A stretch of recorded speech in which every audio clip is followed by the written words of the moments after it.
সকাল বন্ধুরা, কেমন আছো তোমরা সবাই? আশা করছি সবাই ভালো আছো, সুস্থ আছো, আর আমরাও ভালো আছি। আমার আরও একটা নতুন ব্লগে তোমাদের সবাইকে স্বাগত জানাচ্ছি। তোমরা দেখছো Sangeeta kitchen with happy family. তো সকাল সকাল উঠে পড়েছি আজকে 5টা 10-15 দিকে। তো আজকে এই যে ফুলগুলো দেখতে পাচ্ছ এত সুন্দর ফুটেছে, তো তার জন্য তোমাদের সঙ্গেও শেয়ার করে নিলাম। আর এক্ষুনি যাচ্ছি আমাদের বাড়ির পাশে শিব মন্দির আছে, তো ওখানে আজকে ভক্তা উঠছে, তো ঘট উঠছে, তো তার জন্য ছেলেকে সঙ্গে নিয়ে সামনে যাচ্ছি। আর এই যে দেখতে পাচ্ছ পাট ভক্তারা আসছেন ঘট তুলে। আমাদের বাড়ির পেছনে একটা পুকুর আছে, প্রতিষ্ঠা পুকুর, ওখান থেকে ঘরটা তোলা হয়। তো ওখান থেকেই পুরো মন্দিরেই যাবেন ওনারা। আর ওনারা যাওয়ার সময় নেচে নেচে যাবেন এবং ডিম ফাটিয়ে যাবেন। তো ডিম ফাটানোটা আমার শ্বশুরমশাই আগে করতেন, তো শ্বশুরমশাই অসুস্থ হওয়ার পর থেকে আমার বড়দা করেন। তো ওখান থেকে আর একটু সামনে চলে এলাম, এইখানেই দাঁড়াবো কারণ এইখানেই ডিমটা ফাটানো হবে। তো ওনারা একটু নেচে নেচে আসছেন ওই দিক থেকে, আর এলে এইখানেই কিন্তু ডিমটা ফাটানো হবে। তো তার জন্য এখানে সবাই মিলে দাঁড়িয়েছি দেখার জন্য। আর প্রতি বছরই এই রকমই হয়ে থাকে। তো অনেকে হয়তো বলে থাকতে পারো যে ডিম ফাটানো হচ্ছে কেন, ঠাকুরের পুজোর কাজে এরকম হচ্ছে কেন। তো আমরাও ঠিকঠাক জানি না, কিন্তু এটা অনেক দিন থেকে হয়ে আসছে। আমার শ্বশুরমশাই আগে করতেন, এখন আমার বড়দা করেন। তো যাই হোক, তোমরা সঙ্গে থাকো, আশা করছি তোমাদের ভালো লাগবে। আর এই ডিম ফাটানোটা তোমাদের কারোর বাড়ির পাশাপাশি যদি হয়ে থাকে কমেন্ট করে অবশ্যই জানাবে। আর কেন হয় এই কথাটাও বলবে, কারণ আমরা জানি না সত্যি, তো তার জন্য।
ওনাদের তাণ্ডব নাচ তো দেখতেই পেলে কিভাবে নাচলেন ওনারা। তো ওনাদের মধ্যে একজন বলছিলেন যে ওনাকে ধরার জন্য, তো এমনভাবে বিভৎসভাবে নাচছিলেন মনে হচ্ছিল যেন বাবা ভোলানাথ স্বয়ং নিজেই হয়তো ওনার উপর ভর করেছেন, তো তার জন্যই উনি এরকম তাণ্ডব নাচ করছেন। আর ওনারা বাবা ভোলানাথের ঘর তুলেও চলে গেছেন। তো তারপরই বাড়ি চলে এসেছিলাম, চান করে নিয়েছি, ছেলেও ব্রাশ করে নিয়েছে। আর এখানে দুধ গরম করছি ছেলের জন্য কিছু একটা বানাবো। আর এই টোস্ট বিস্কুটটা তোমাদের দাদাভাই নিয়ে এসেছিলো, তো কৌটোর মধ্যে ভরা হয়নি, তো তার জন্য ভাবলাম দুধ গরম হতে হতে এদিকে ভরেও নিই। আর ছেলে ব্রাশ করে নিয়েছে, বাইরে বসছে, ওকেও খেতে দেবো। আর তোমাদের দাদাভাইয়ের জন্য আজকে একটু লিকার চা করবো, তো সামনে বসছে, তো তার জন্য ভাবলাম ওকেও একটু লিকার চা করে দেবো। আর এই যে ছেলের জন্য বর্নভিটা বানাচ্ছি, দুধটা গরম হয়ে যাওয়ার পর নিয়ে নিয়েছি আর দুটো বিস্কুটও দিয়েছি। ও বর্নভিটাটা না খেতে ভীষণই পছন্দ করে, অন্য কিছু খাওয়া দিলেও বলবে মাম্মা মামাকে একটু বর্নভিটা দাও না। তো এমনভাবে বলে যে আর কি বলবো, যে বাধ্য হয়ে দিতেও হয়। তো যাই হোক, ওর মধ্যে একটু মিষ্টি গুঁড়ো দিয়ে দিলাম, তো ওকে খেতে দেবো। আর এদিকে একটু লিকার চা বানাচ্ছি প্রথমে তোমাদের দাদাভাইয়ের জন্য, আর তারপরে আমি তো দুধ চা বানাবো একটু। আর তোমাদের দাদাভাই অফিসের কিছু কাজ করছে, তো তার জন্য বাইরে বসছে, তো ওখানেই ওকে দিয়ে আসবো। তো বাইরে বসছে বলে ওকে এখানেই দিয়ে গেলাম, আর আমি ভেতরে খেয়ে নেব। আর ছেলেকেও দিয়ে গেছি, তো ও খাচ্ছে। আর এই যে আস্তে আস্তে চাটাও হয়ে গেছে, নামিয়ে নেব। আর বন্ধুরা, আজকের আমার এই ব্লগটা কেমন লাগছে অবশ্যই কমেন্ট করে জানাবে। যদি ভালো লাগে একটা লাইক দিতে ভুলো না, আর সাবস্ক্রাইব যদি না করে থাকো প্লিজ একটা সাবস্ক্রাইব করার অনুরোধ রইল। আর যারা অলরেডি সাবস্ক্রাইব করে দিয়েছো তাদেরকে অসংখ্য অসংখ্য ধন্যবাদ। আর আজকে ডিউটি যাব, তো তার জন্য একটু তাড়াতাড়ি করে রান্না করেও যেতে হবে। তো যতটা সম্ভব পারবো তোমাদের সঙ্গে শেয়ার করার চেষ্টা করব।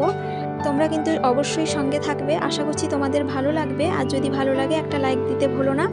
তো এসে রান্নাঘরে প্রথমে ভাতটা বসিয়ে দিয়েছিলাম, আর এদিকে মটর আলুটাও প্রেসার কুকারে সেদ্ধ করে নিয়েছি। আর আজকে নিরামিষ হবে, তো কিছু তরকারি আমি বসিয়ে দিয়েছি। এদিকে চচ্চড়িটা প্রায় হয়েও এসছে, নামাবো এখন। আর কি বলো তো, একটা অল্প সময়ের মধ্যে না সব কিছু দেখানোও সম্ভব হয় না। তো যাই হোক, আর ছেলে কিন্তু মটর তরকারিটা খেতে ভীষণই পছন্দ করে, তো তার জন্য ভাবলাম আজকে একটু মটর তরকারি বানাই। তো জানতাম নিরামিষ হবে, তো তার জন্য রাত্রিবেলায় মটরটা ভিজিয়ে দিয়েছিলাম। আর আমার ছেলে মটর তরকারিটা এতটা পরিমাণ খেতে পছন্দ করে, সে আর কি বলবো, এমনি যদি সেদ্ধ করে দিয়ে দাও সেটাই যেন খেয়ে নেবে। তো যাই হোক, চচ্চড়িটা হয়ে গেছে, নামিয়ে নিলাম। আর এদিকে তারপরে মটর তরকারিটাও বসিয়ে দিয়েছিলাম। তো তরকারিটাও প্রায় হয়ে এসছে, আর একটু ঘন ঘন করেছি যাতে খেতে ভালো লাগে, যেহেতু নিরামিষ, তো তার জন্য। তো নামিয়ে নিয়েছি, আর একটা নিরামিষ টক রান্না করেছি। আর কি বলো তো, আমি না টক না হলে সেরকম খেতেও পারি না। তো যাই হোক, রান্নাবান্না সব কমপ্লিট, এখন আমি ডিউটিতে চলে যাব। তো বন্ধুরা, এখানেই ব্লগটা শেষ করছি। তো সবাই ভালো থাকবে, সুস্থ থাকবে, আবারও দেখা হবে।